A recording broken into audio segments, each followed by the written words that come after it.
Hallo liebe Scuderia-Freunde, herzlich willkommen zum heutigen Video. Es geht wieder um die Vespa GTS 500.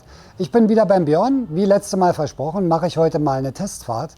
Werde also mal ein bisschen Landstraße durch die Stadt und auch mal kurz auf die Autobahn und werde euch berichten, wie sich das Ganze fährt. Ich ziehe mich jetzt noch schnell an, bisschen Sicherheitskleidung, Helm auf und berichte euch gleich. Los geht's nach dem Intro.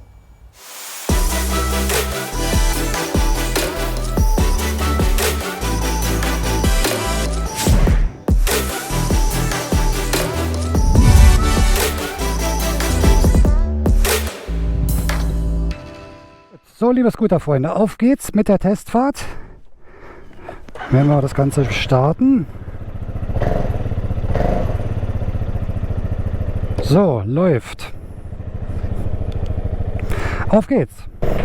So, wir werden jetzt so ein bisschen durch die Stadt erstmal fahren.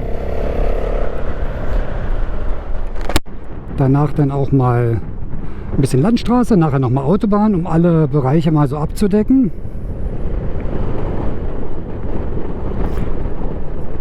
Sehr schön hier im Tacho drin das La Mutata. Der erste Eindruck, der Sound ist schon mal sehr, sehr gut. Der Auspuff hört sich sehr kernig an. So. Oh ja, also einmal am Gasgriff drehen und man merkt sofort den Unterschied. Also da passiert doch unten aus dem Keller, also aus dem Drehmomentbereich, richtig was. Ich müsste nachher den Björn nochmal fragen, wie viel Newtonmeter der Motor hat. Aber der soll ja jetzt hier so 39 PS haben. Das ist natürlich zu den 24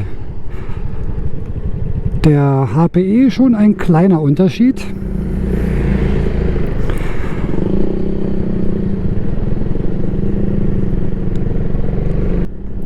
Also es ist natürlich immer so ein bisschen Geschmackssache, auf was für eine Leistungsentfaltung man so steht. Manche mögen halt ein bisschen mehr so höhere Drehzahlen.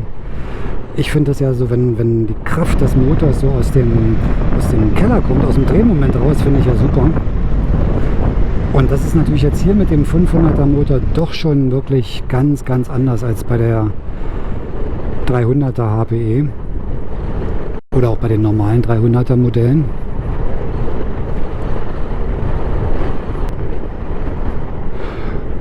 Und so vom Handling her ist es absolut super. Hier ist noch nicht alles verändert. Wir haben jetzt hier, wie Björn sagte, die 13 Zoll Felgen mit 70er Bereifung. Das fährt sich auch sehr komfortabel. Und was die Straßenlage und Wendigkeit angeht, ist das absolut in Ordnung. Da merke ich jetzt gar nichts Negatives. Interessant wird es nachher in etwas höheren Geschwindigkeiten dann die Kurvenlage mal zu testen und natürlich auch mal den Geradeauslauf, wenn man dann in höheren Geschwindigkeiten vielleicht mal auf der Autobahn ist. Da ist ja manchmal so ein bisschen dann das Manko der 12 Zoll Felgen, aber da muss man sagen, das fühlt sich bisher richtig gut an. Und mega cool ist natürlich dieser Durchzug aus dem unteren Bereich. Also wenn man, ich lasse mich mal ein bisschen zurückfallen. Wenn man so aus dem unteren Bereich jetzt hier mal Gas gibt, dann zieht das wunderbar durch. Also das macht richtig Spaß. Ist ein bisschen, als wenn man ein anderes Fahrzeug hätte. Also 15 PS mehr. Das ist vielleicht so, ja, ist ja noch mehr Sprung, als wenn man jetzt von einer 125er mit 14 PS auf 24 wechselt.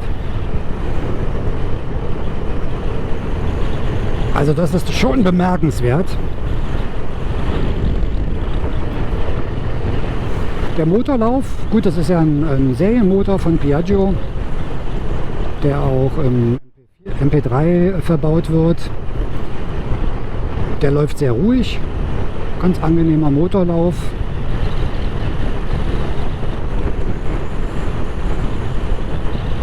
Also auch da absolut begeistert. Toller Motor, aber der ist halt auch ausgereift schon. Ja, was gibt's Schöneres als bei 28 Grad mit der Vespa über die Landstraßen zu cruisen? Wunderschön. Und heute mal hier mit dieser La Mutata 500 Kubik Vespa, das ist natürlich ein Highlight. Und ja, ich hätte es nicht gedacht, dass die trotz alledem noch so wendig ist.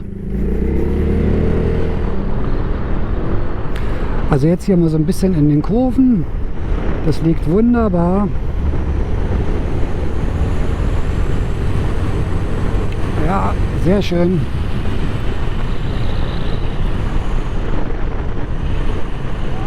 Und gerade Auslauf auch sehr gut. Man merkt auch der Lenker, das hat man ja manchmal, wenn man so zwischen 60 und 80 den Lenker loslässt vorne, dass dann dieses Lenkerschlackern anfängt. Und hier sieht man, das ist alles ganz ruhig, da bewegt sich gar nichts. Also da auch wieder die 13 Zoll Felgen, die natürlich eine ganze Menge bringen. Jetzt können wir mal 80 fahren hier.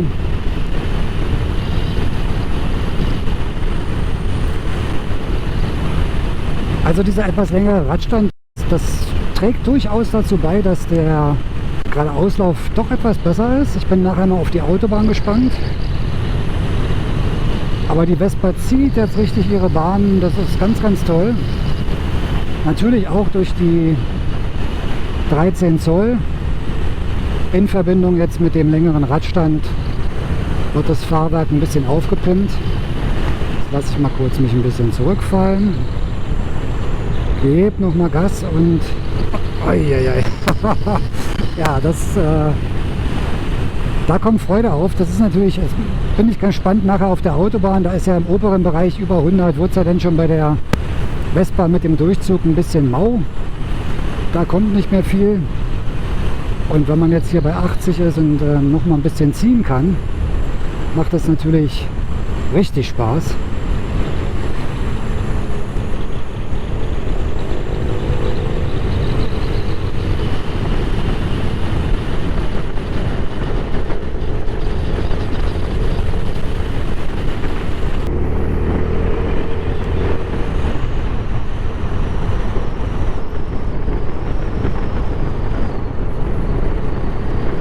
Ja, und in diesen Kurven, jetzt hier so eine schöne langgestreckte Kurve, da macht sich der längere Radstand und die 13 Zoll bemerkbar. Da ist es nicht mehr kippelig. Da wird es dann schon ein bisschen laufruhiger alles.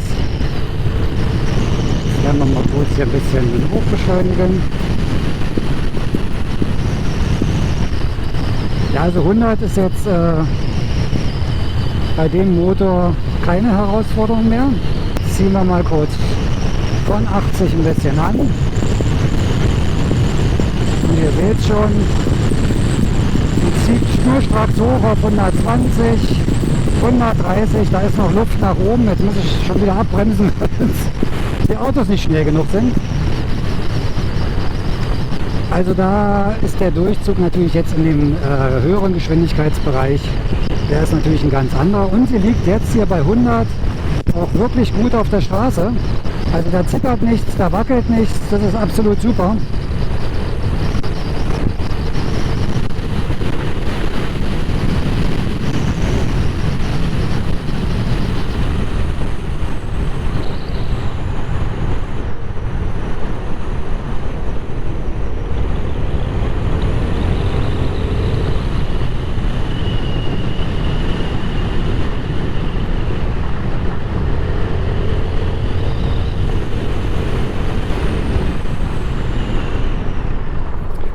Oh ja, die Bremsen, die sind zackig.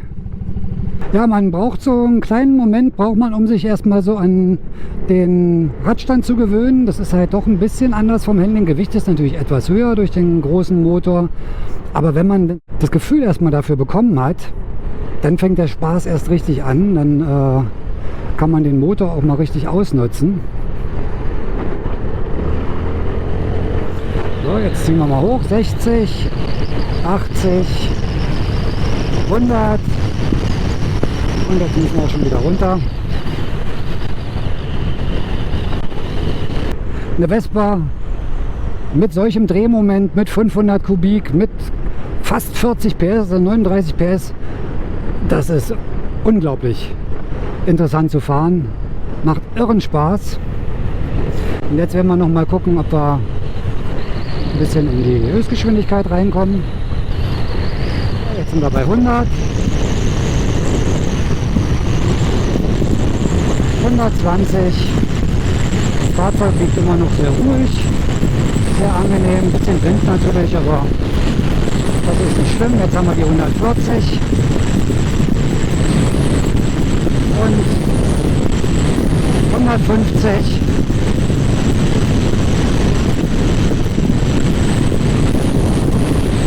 Also ganz locker die 150 und liegt auch noch, ihr merkt es, gut.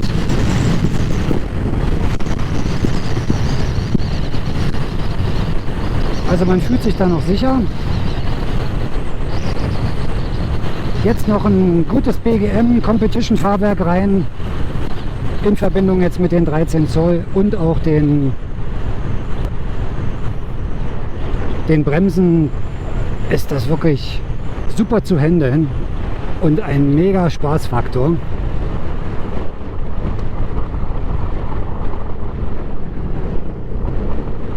Also wenn ihr da Interesse habt, schreibt den Björn mal an. Vielleicht baut er euch so ein Ding. Oberhammer. Macht richtig Spaß. Okay, machen wir mal einen Test von 0 auf 100. Ich lasse die Stoppuhr mal mitlaufen. Hebt sich hinten richtig schön an. 60, 80 und 100.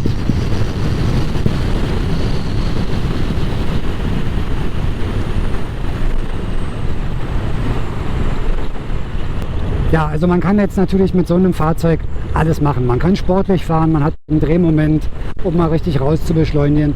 Aber was ich halt schön finde, ich bin ja eher so der Cruiser und ich finde das Fahrverhalten sehr, sehr gut. Das fährt also sehr ruhig und der Motorlauf ist natürlich jetzt nicht so hoch, auch in etwas höheren Geschwindigkeiten. Man hat eine richtig schöne Vibration auch im Sattel. Also ein ganz, ganz tolles Fahrgefühl, macht wirklich Spaß. Und ich bin ja auch Motorradfahrer und ja, jetzt kommt die Charakteristik des Motors schon ein bisschen durch die Leistung natürlich auch im Motorradfahren ran.